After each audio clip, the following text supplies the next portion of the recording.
Yes. Hello. Good evening. Today, this is Dr. Richard Suna. I am a veterinarian. That's my background. I just wanted to share with you my story. Um, in 2018, I set out to camp in Liberia, a small township called Robertsfield in a county called Magibi. My mission was to set up a sanctuary, a chimpanzee sanctuary, having worked for several years um, with the Jane Goodall Institute in Uganda and the Chimpanzee Sanctuary and Wildlife Conservation Trust, which is very fondly known or referred to as Ngamba Chimpanzee Island. So, with that experience, my previous work with wildlife in Malawi, don't forget, I also worked in. I was involved in some work in Gombe with the John Blue Institute in Tanzania. I did some work with with chimpanzees in Bukavu. The sanctuary is now called Biro Chimpanzee Sanctuary. Basically, my involvement there was mainly at the beginning when there was no one there. Um, I know it is still a war-torn region, and it was still, experiencing war when I went there around 2002. Anyway, that's not the reason I'm talking to you today. I just wanted to share with you, my experience and why I was tasked with, this rather interesting opportunity to set up a sanctuary in Liberia. So, to provide a bit of background, this sanctuary is called Second Chance Chimpanzee Refuge Liberia, which is a project of Humane Society International Liberia, and that is an affiliate organization to Humane Society International Global, which in itself is the arm of Humane Society of the United States. This is the mother organization based out of Washington in the United States. So, um, the chimps that I came to essentially set a sanctuary up for are former biomedical research chimps that were used in, developing vaccine for hepatitis B and several other, you know, um, blood detergents um, by a lab that was set up in Liberia starting, in the early 70s. So it was a group of chimps that were essentially picked from all sorts of places. Some were bought from hunters, others were probably, poached, but many of them were actually bred in captivity. So after research ended, in around 2002, the biomedical researchers based out of the US, were essentially denied of funding, which was a result of several policy changes in the United States that frowned upon the use of primates as specimen for biomedical research.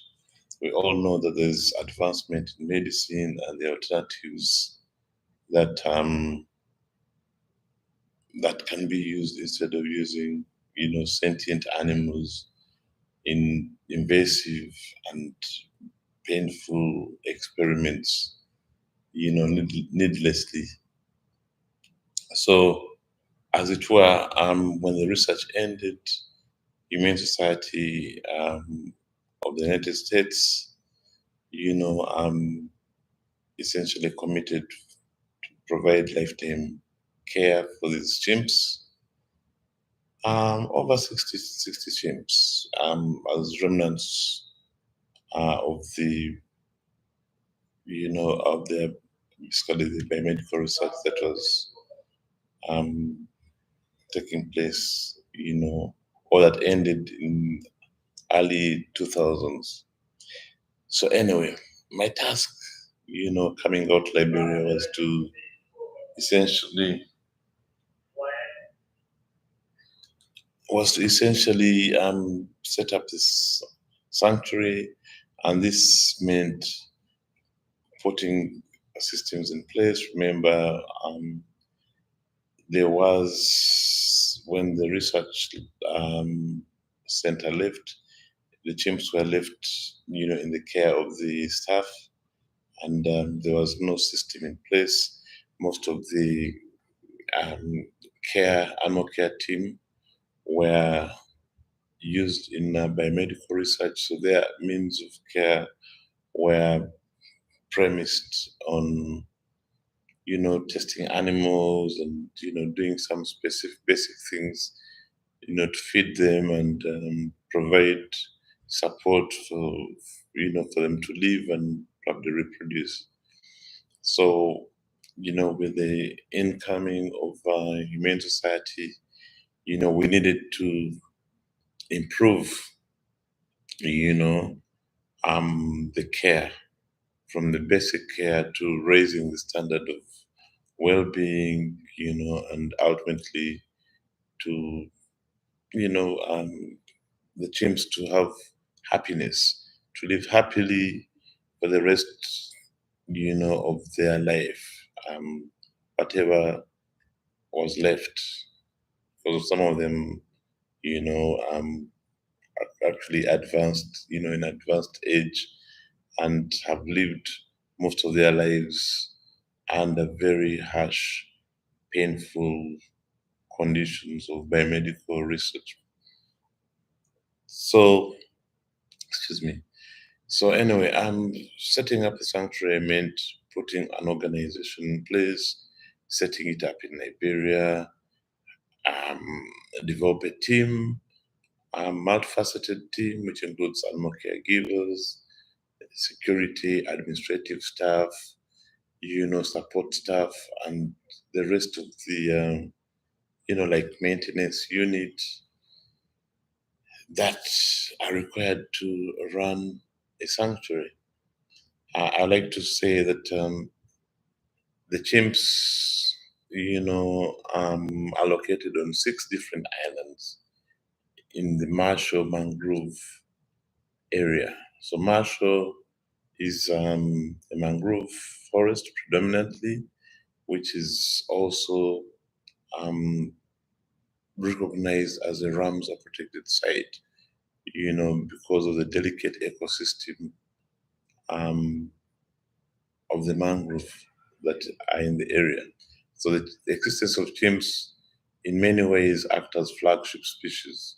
So the existence of chimps help preserve the mangroves, and in so doing, protect the ecosystem from many unsustainable activities that take place around the area. So, without digressing from the topic, the reason I mentioned the sixth island is that besides the staff, besides the systems, writing procedures and making sure there's compliance with government statutory um, instruments and, all the issues that um, pertain to running an organization in a jurisdiction, in a certain jurisdiction. I had to also manage or oversee the building of the sanctuary houses, or the chimp buildings. So we divided this into mainly two phases. One was to build an office. So as I speak now, I am speaking from my residence, brand new residence that was built, as part of this project. So we have the office buildings already set up, and now we've embarked on setting up the mainland enclosure. The mainland enclosure will also accommodate a state-of-the-art veterinary clinic. This is probably the first veterinary clinic in Liberia, and certainly the first state-of-art veterinary clinic. It will be equipped with a digital X-ray, gaseous anesthetic machine, um, um, anesthetic monitors. We're putting in things like ultrasound. We'll have um, blood machines, both hematology and blood chemistry. So it will be fully, fitted with, cutting edge technology to ensure that we provide the chimps the best care. So besides the clinic, we have holding ground, which holding ground will be used to move chimps from the island to the mainland so that we can start construction on the islands. So the purpose for building on the island is not to constrain them or to, hold them in cages. As it is now, the chimps are actually free ranging. The chimps are moved, like they have free access to islands. They can move everywhere, which is absolutely perfect for them. It is brilliant because the environment is natural. They have access to huge, massive, you know, um, land, acreage of land. However, in the event of any need to intervene for veterinary care, it is extremely dangerous and in many ways impossible if the chimp goes in the forest, deep in the forest. There's no way we can access that chimp, or there's no way we can provide care for that chimp or treatment without exposing staff to risk of injuries. Chimps are extremely territorial, and they would certainly exhibit, territorial aggression if anyone, you know, naively gets onto the island, with interest of helping a chimp. So, as an organization, we are unable to risk our staff in that kind of situation. So, it is from that perspective that we must have enclosures built on site purely to detain any animals that are sick for a measured period of time until they are fine, or to hold all the chimps back so we can have access onto the island in search of any specific individual that we cannot find or has suffered an injury. Sometimes they get snake bites, and you must move in to try and provide supportive care. So this is the reason. The process is going to be extremely complex because it requires logistical um, provisions like security, accessing the islands, considering the tidal changes, the since we're next to the Atlantic Ocean, there are tidal, changes in water level, and this has got a bearing on how these islands can be accessed depending on the weight of the boat. So with the construction of that nature, boats are going to be heavily laden with steel bars, with cement and other aggregates, where tidal changes in the tidal levels would suddenly come in to cause some challenges in the construction, and of course building structures on the riverbank that is got salt water, provides, a different, a challenge, a different challenge that you would otherwise not have to go through if you're building on the mainland. So anyway, I just wanted to share with you that short story of what we're going through, and the excitement, that I have as a person of having reached this point, considering that, when I arrived in 2018, you know, there are so many moving parts, and now, we have a proper team, hierarchy on the ground. We have specific roles for different people, and most importantly, as far as building the sanctuary is concerned, we have a contractor, a project manager, and my work gets a lot easier. So ultimately, once everything is done, we would like to have all the 6 islands built and seek accreditation from the Pan African Sanctuaries Alliance and the Global Federation um, Alliance of Sanctuaries. So that is going to be essentially the icing on the cake or the holy grail. With those few words, I hope this video, gives you the information that you sought, when you're starting this dream.